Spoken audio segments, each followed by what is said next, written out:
Wow. What a day. What a day of trades. And we're not even at Thursday yet. We're just under 24 hours away from the NBA trade deadline, and we already have a massive amount of trades. First of all, let's address the elephant in the room. AD was traded this morning or early afternoon for essentially 3 first-round picks and Chris Middleton, AJ Johnson, Malachi Branham, Marvin Bagley the third, and the Wizards swung for the fences, man. They swung for the fences. They got Anthony Davis, D'Angelo Russell, Jaden Hardy, and Dante Exum, a blockbuster. On paper, I love this for Washington, man. This is Anthony Davis is probably the best partner or one of the best possible co-stars to put alongside Trae Young.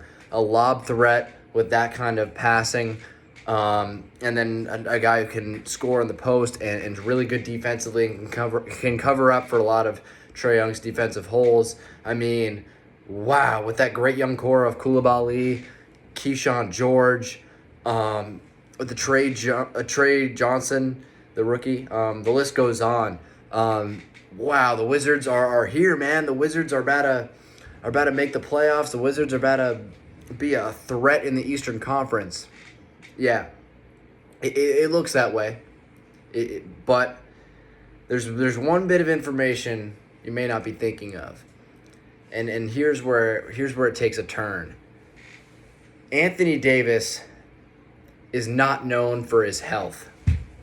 I would not bet a cent on him staying healthy. I would not risk anything to acquire Anthony Davis. I would say the guys they traded for was pretty cheap, pretty low risk. You get Chris Middleton. You gave up Chris Middleton, who was a veteran, didn't really fit in the rotation. AJ Johnson, which wasn't showing much development. Malachi Branham, same thing. Marvin Bagley the third, same as well, didn't fit in the rotation, too many bigs. And then you give up 2 first-round picks and 3 second-round picks. I don't know if I even support giving the picks for Anthony Davis, because we're looking at no games played when it matters in the playoffs. And then if he misses time in the regular season, you don't make the playoffs. He comes back rusty. It's too much of a risk that I'm not willing to take based on his history. History tells itself, and history will repeat itself. Amazing trade on paper. I really love this. I hope it works out. I hope he plays. But he just won't. He just won't play. I'm a Lakers fan. I've seen it firsthand. He was in L.A. Somehow he was able to play in 2020 when they won the Bubblicious championship. But ever since then, year after, injured before playoffs, injured during playoffs.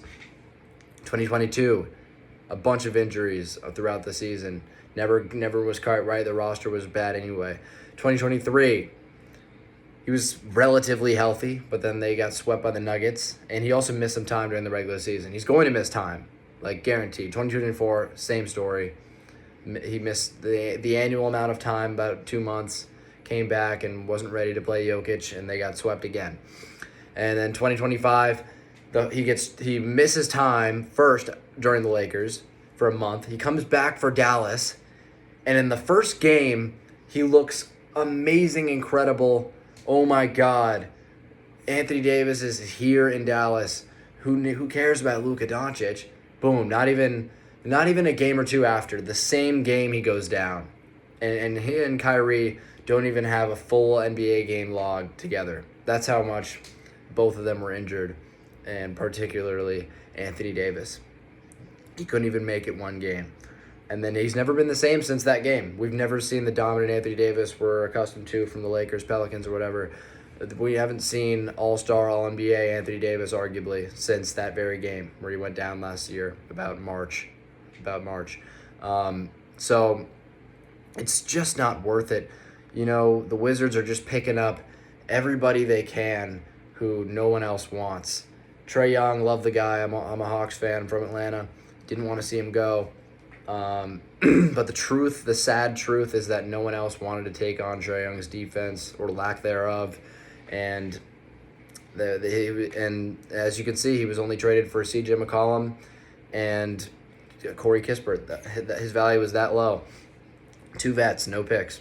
And Anthony Davis now, 2 first-round picks, 3 second-round picks, and a bunch of,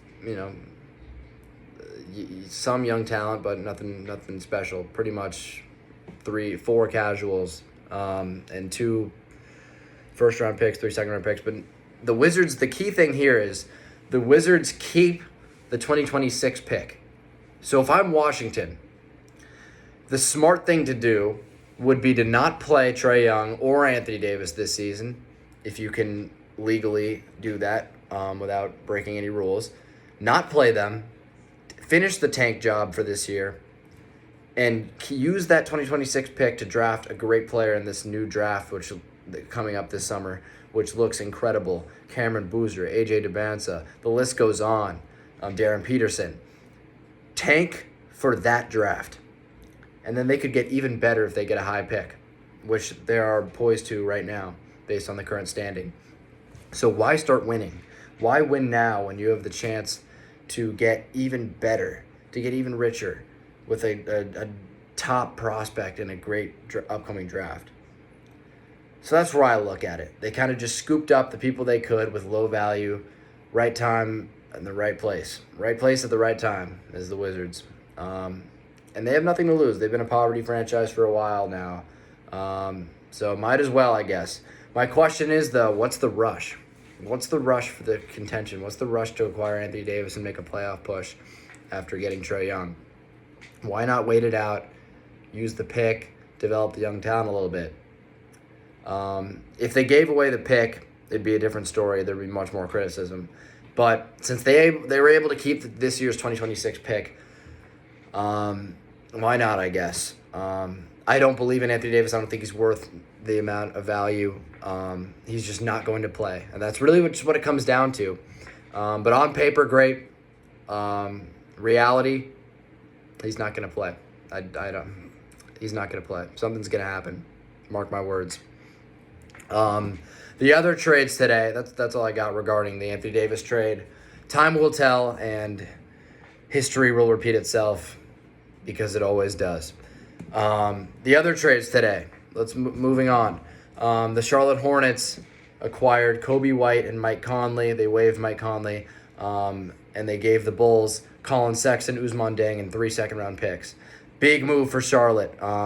Kobe White, I know he struggled this year for Chicago. He just kind of fell out of the rotation. It just kind of awkward. I think a new scenery is going to do well for him, especially in Charlotte. He's going to probably come off the bench, maybe start, probably come off the bench.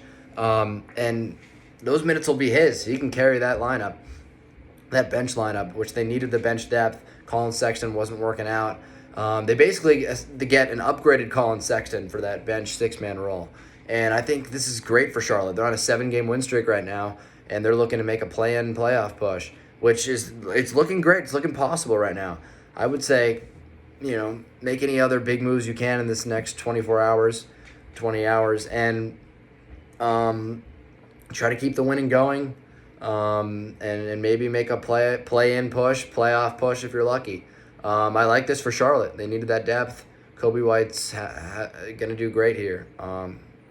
Good for him. New home.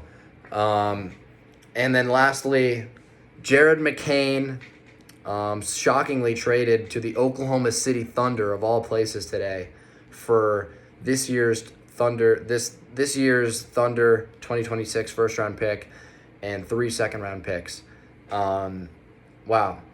He's been struggling this year. I don't know if he was worth all those draft assets, but the upside is so high. The upside is infinitely high for him. If you even get a sliver of what he was last year for a deep team like OKC, that'll do wonders. That is scary, man. If you can get some Jared McCain rookie season action and he gets even better and he gets out of his little funk he got after the injuries and he starts shooting the lights out again, you got an explosive 6-man with Alex Caruso, with everybody. You didn't have to give a single player up, just picks. And you don't need the picks. You already have a ton of picks.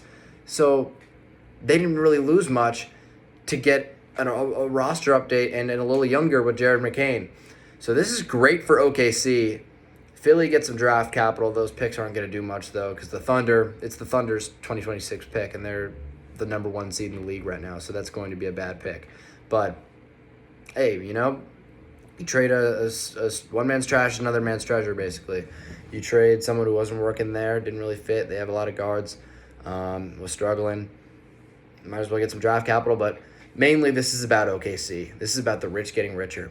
So keep your eyes on that. That is underratedly huge that a lot of people are not talking about. Yeah, don't forget about that trade. Wow, that's all I got to say. What a wild day before the trade deadline. I can't wait for tomorrow. I can't wait for tonight. Whatever's about to happen, the Giannis sweepstakes. I am happy. I'm happy for sure. Yeah.